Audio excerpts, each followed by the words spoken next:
ఒక చిన్న ఊరిలో మంచి మనసు కలిగిన రైతు ఉండేవాడు. అతను కష్టపడుతూ పంటలు పండించేవాడు. అదే ఊరిలో ఒక తేడాగా తిరిగే నక్క కూడా ఉండేది. చిట్టి మాయలు చేయడమే ఆ నక్క హాబీ.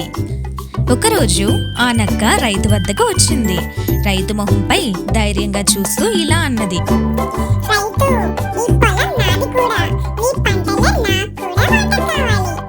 రైతు నవ్వుతూ అంగీకరించాడు.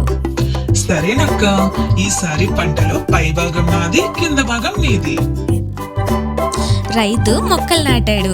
సమయం గడుస్తూ బంగారు రంగు మొక్కజొన్నలు ఎత్తుగా పెరిగాయి. పంట కోత సమయం వచ్చింది. రైతు పైభాగంలోని మొక్కజొన్నలు కోసుకొని ఇంటికి తీసుకుని వెళ్ళాడు. నక్క చేతిలో మిగిలింది ఎండిపోయిన తక్కలు, వేర్లు మాత్రమే. నక్క కోపంతో కిటకిటలాడింది. అని గట్టిగా అరవడం మొదలుపెట్టింది. రైతు మళ్ళీ అంగీకరించాడు. ఈసారి వేరుశనగలు నాటాడు. అవి నేల కింద పెరిగే పంటలు.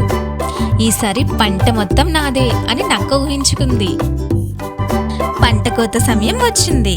రైతు నేల నుంచి రుచికరమైన వేరుశనగలు తీసుకున్నాడు. నక్కకు మిగిలింది మళ్ళీ ఎండు ఆకులు మాత్రమే. ఇప్పుడు నక్కకి మరింత కోపం వచ్చింది.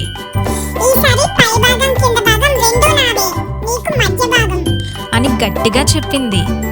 రైతు మళ్ళీ నవ్వుతూ అంగీకరించాడు. ఈసారి చెరుకులు నాటాడు. పొడవుగా తీపితో నిండిన చెరుకులు. పంట కోత సమయం వచ్చింది. రైతు మధ్య భాగాన్ని కోసుకుని రుచిగా తినడానికి సిద్ధం చేసుకున్నాడు. నక్క చేతిలో మిగిలింది ఎండిపోయిన ఆకులు, వేర్లు. ఇవే నా నీ వాట.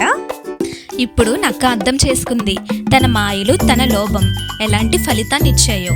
రైతు నిశ్శబ్దంగా ఒక చెరుకు ముక్కను ఆమెకి ఇచ్చాడు, ఆప్యాయతతో, స్నేహంతో. ఇక నక్క ఒక నిజాన్ని గ్రహించింది. లోభం, మాయలు చివరికి ఖాళీ చేతుల్నే మిగిలిస్తాయి, కానీ శ్రమ, తెలివితేటలు మాత్రం విజయాన్ని తెస్తాయి.